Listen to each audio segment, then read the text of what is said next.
ஆன்மீகம் என்பது மன அமைதிய நிம்மதியை தந்து மக்களை ஒற்றுமையா இருக்க வைக்கணும், 4 பேருக்கு நல்லது செய்யணும்.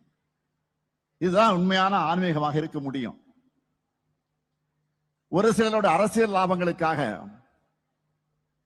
பிரிவுகளையும் பிளவுகளையும் உண்டாக்கி சமூகத்தை துண்டாடும் சதி செயல்கள் அது நிச்சயமா ஆன்மீகம் அல்ல, அது அரசியல். அதுல கேடுகட்ட மலிவான அரசியல். தீபம் எங்க ஏற்றப்படணுமோ எப்போ ஏற்றப்படணுமோ அங்கே வழக்கம் போல சரியா முறையா ஏற்றப்பட்டிருக்கு. நான் இன்னும் பெருமையோடு பக்த பெருமக்களுக்கு சொல்றேன், தமிழ்நாட்டு வரலாற்றிலேயே இல்லாத அளவுக்கு நாங்க ஆட்சிக்கு வந்து 1490 நாள்ல, நல்லா கவனிங்க, 1490 நாள்ல 3000க்கு மேற்பட்ட திருக்கோயில்களுக்கு குடமுழுக்கு நடத்தி இருக்கிறோம்.